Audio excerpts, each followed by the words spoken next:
সকালের সংবাদে আপনাকে স্বাগতম। প্রথমেই জানিয়ে দিচ্ছি সংবাদ শিরোনাম। রাজধানীর এভারকেয়ার হাসপাতালের সিসিইউতে আছেন বিএনপি চেয়ারপারসন বেগম খালেদা জিয়া। সাবেক প্রধানমন্ত্রীর শারীরিক অবস্থা অনেকটাই অপরিবর্তিত। তার সুস্থতার জন্য দেশবাসীর কাছে দোয়া চেয়েছেন বিএনপির নেতারা। জরিপ নিয়ে হতাশ হয়ে কেউ কেউ ষড়যন্ত্রের আশ্রয় নিতে পারে বলে মন্তব্য করেছেন বিএনপির স্থায়ী কমিটির সদস্য নজরুল ইসলাম খান। বলেন, জনগণ তাদের ষড়যন্ত্র সফল হতে দেবে না। কৃষিবিদ ইনস্টিটিউটে আলোচনা সভায় দলটির সিনিয়র যুগ্ম মহাসচিব রুহুল কবির রিজভী দুর্নীতিমুক্ত সরকার গঠনের প্রত্যয় ব্যক্ত করেছেন। এদিকে প্রেস ক্লাবে আলোচনায় মতবিরোধ থাকলেও জুলাইয়ের ত্যাগ যাতে বৃথা না হয় সেই আহ্বান জানিয়েছেন বিএনপি মহাসচিব মির্জা ফখরুল ইসলাম আলমগীর। সরকারের উন্নয়ন ব্যয় কমেছে ব্যাংক থেকে নেওয়া ঋণের হার। এর প্রভাব পড়েছে বেসরকারি খাতের বিনিয়োগেও। বিশ্লেষকরা বলছেন, দু খাতেই বিনিয়োগ কমার ফলাফল কর্মসংস্থান কমবে, বাড়বে মূল্যস্ফীতি ও বেকারত্বের হার, যা ভবিষ্যৎ অর্থনৈতিক স্থবিরতার কারণ। আরেকজন বেগম রোকেয়া তৈরি না হওয়ায় আক্ষেপ প্রকাশ করেছেন প্রধান উপদেষ্টা ডক্টর মোহাম্মদ ইউনূস। সকালে রাজধানীর ওসমানী স্মৃতি মিলনায়তনে রোকেয়া দিবসের অনুষ্ঠানে তিনি আরও বলেন, মহিষী নারীর দেখানো পথ ধরে এগিয়ে যেতে হবে। দেশ ও জাতি গঠনে নারীদের ভূমিকা রাখতে আরও সুযোগ করে দিতে হবে। এবছর রোকেয়া পদক পেয়েছেন ফুটবলার ঋতুপর্ণা চাকমা সহ 4 জন। এবার শুনবেন বিস্তারিত।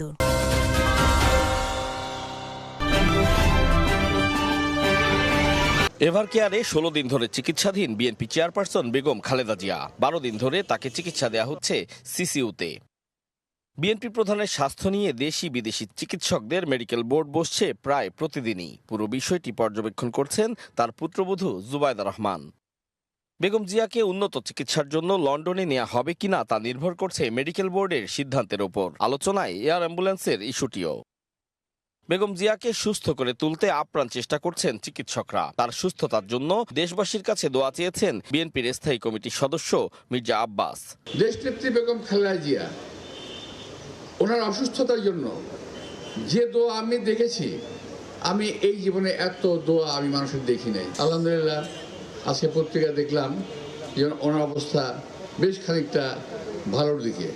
আজকে ওনার অবস্থান উচ্চতা এমন জায়গায় পৌঁছেছে, উনি আর ওই সমস্ত অবস্থানে নাই। উনি এখন বাংলাদেশের অভিভাবক হিসেবে আবির্ভূত হয়েছে। সবার দোয়ায় বেগম জিয়া সুস্থ হয়ে উঠবেন বলে আশা বিএনপি নেতাদের। স্বতঃস্ফূর্তভাবে গণঅভ্যুত্থান পরবর্তী দেশ গড়ার পরিকল্পনা নিয়ে বিএনপির 7 দিনব্যাপী আয়োজন। মঙ্গলবার সকালে রাজধানীর খামারবাড়ির কৃষিবিদ ইনস্টিটিউটে আলোচনা সভায় বক্তব্য রাখেন দলের শীর্ষ নেতারা। এ সময় বিএনপি দুর্নীতিমুক্ত সরকার গঠন করতে পারবে বলে মন্তব্য করেন দলের সিনিয়র যুগ্ম মহাসচিব রুহুল কবির রিজভী। বর্তমান সরকারের নির্বাচন নিয়ে কোনো ম্যান্ডেট না থাকলে তারা কোন ম্যান্ডেটের জন্য কাজ করছেন এমন প্রশ্নও তোলেন তিনি। জনগণের ভোটে নির্বাচিত হলে পরে যে বিএনপি যদি সরকার গঠন করে, তো বিএনপির প্রথম যে যুদ্ধ বা জেহাদ যেটা হবে সেটা হচ্ছে দুর্নীতির বিরুদ্ধে।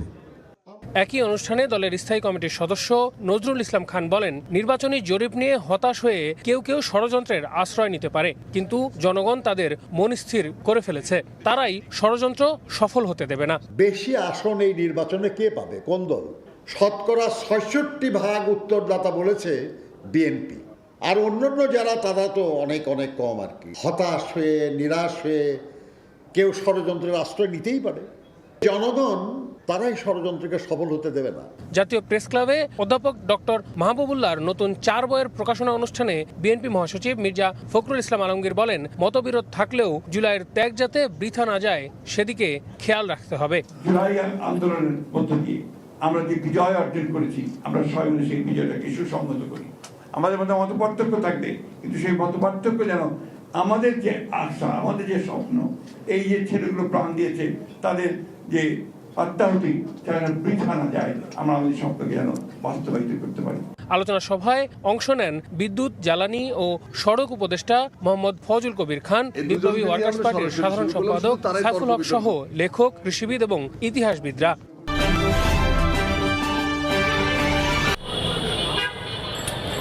জুলাই অভ্যুত্থানের পর একনেকে বাতিল হয় একের পর এক অপ্রয়োজনীয় ও লুটপাটের প্রকল্প। সর্বশেষ রাজধানীর এয়ারপোর্ট থেকে গাজীপুর পর্যন্ত 4,000 কোটি টাকা খরচ হয়ে যাওয়া বাস র্যাপিড ট্রানজিট বিআরটি প্রকল্পের ভবিষ্যৎ ছেড়ে দেওয়া হয় আসছে সরকারের কাঁধে। গত অর্থবছরের তুলনায় বাজেটে উন্নয়ন বরাদ্দ ব্যয় কমেছে 35,000 কোটি টাকা। কারণ হিসেবে বলা হয় চলমান প্রকল্পকে প্রাধান্য দিয়ে নেওয়া হয়েছে পরিকল্পনা। বাড়তি ব্যয় কমাতে নতুন বা মেগা কোনো ধরনের প্রকল্পই হাতে নেওয়া হয়নি। এদিকে উন্নয়ন ব্যয় মেটাতে বছরের শেষে দেখা যায় কর আদায়ের লক্ষ্যমাত্রাতেও পিছিয়ে আছে। ব্যাংকে সুদের হার বেশি, ফলে সরকারের ঋণ নেয়ার মূল উৎস এখন নন ব্যাংকিং খাত। বাংলাদেশ ব্যাংকের হিসেবে দেখা যায় জানুয়ারি থেকে জুন পর্যন্ত সরকার ঋণ নিয়েছে 86,348 কোটি টাকা। জুলাই থেকে 8 ডিসেম্বর পর্যন্ত 30,933 কোটি টাকা।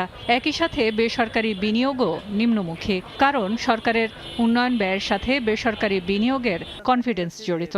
সরকার যখন অবকাঠামোগত উন্নয়নে কাজে লাগায় এবং সেটাতে প্রাইভেট সেক্টর এনকারেজড হয়, যে এনকারেজড হলে দেখাচ্ছে আমাদের যে প্রাইভেট বিনিয়োগটাও সেই হিসেবে বাড়তে থাকে। তো এই বিবেচনায় হয়তো বা দেখা যাচ্ছে প্রাইভেট সেক্টর গ্রোথটাও এবার কম হয়েছে। অর্থনীতি বিশ্লেষকরা বলছেন সরকারি বেসরকারি বিনিয়োগের এই হাত টান বেকারত্বের পারদ উস্কে দিতে পারে। দারিদ্র্য এবং বেকারত্ব দুইটা বাড়ার মূল কারণটা কি দেখেন, নতুন কোনো প্রজেক্ট নাই, শ্রমিক ছাঁটাই হচ্ছে, অনেকেই দেখা যাচ্ছে বেতন কমিয়ে দিচ্ছেন। এতে করে মানুষের মধ্যে যে অর্থ প্রবাহ সেটা কিন্তু আসলে কমে যাচ্ছে। ইনফ্লেশন সেটা তো আছেই। সার্বিক দিক থেকে যেটা মনে হয় যে অর্থনীতিতে এক ধরনের স্থবির পরিবেশ এর আগাম পূর্বাভাস বলে আমার কাছে এটা প্রতীয়মান হচ্ছে। এদিকে কর আদায়ের লক্ষ্যমাত্রা পিছিয়ে থাকায় সরকারের 30 নভেম্বর পর্যন্ত সব ধরনের খাত থেকে মোট 5,88,267 কোটি টাকা অর্থসংস্থান করে দিয়েছে কেন্দ্রীয় ব্যাংক, যা গত বছরের 30 নভেম্বর পর্যন্ত ছিল 4,99,480 কোটি টাকা। বাঙালি নারী জাগরণের অগ্রদূত বেগম রোকেয়া দিবসের অনুষ্ঠান যোগ দেন প্রধান উপদেষ্টা ডক্টর মোহাম্মদ ইউনূস। এবছর নারী জাগরণে বিশেষ অবদানের জন্য রোকেয়া পদক পেয়েছেন 4 জন। নারী শিক্ষায় বিশেষ অবদানের জন্য রুভানা রাকিব, নারীদের শ্রমাধিকারে অবদানের জন্য কল্পনা আক্তার, মানবাধিকারে বিশেষ অবদানের জন্য ডক্টর নাবিলা ইদ্রিস ও ক্রীড়ায় অবদান রাখায় জাতীয় নারী ফুটবল দলের খেলোয়াড় ঋতুপর্ণা চাকমার হাতে পদক তুলে দেন প্রধান উপদেষ্টা। প্রধান অতিথির বক্তব্যে 100 বছরেও আরেকজন বেগম রোকেয়া তৈরি না হওয়ায় আক্ষেপ করেন ডক্টর ইউনূস। আমরা 100 বছর পরেও আরেকজন রোকেয়া সৃষ্টি করতে পারি নাই, এটা আমাদের দুর্ভাগ্য। তিনি যেসব দিক নির্দেশনা দিয়ে গেছেন, যেসব স্বপ্ন দেখিয়ে গেছেন, সেই স্বপ্নকে আমরা আমলে আনতে পারি নাই। কথা বলেছি, অগ্রসর হতে পারি না। জুলাই গণ অভ্যুত্থানে নারী নেতৃত্বের প্রশংসা করে প্রধান উপদেষ্টা বলেন, দেশ ও জাতি গঠনে নারীদের ভূমিকা রাখতে আরও সুযোগ তৈরি করে দিতে হবে। আমাদেরকে স্পেস ছেড়ে দিতে হবে।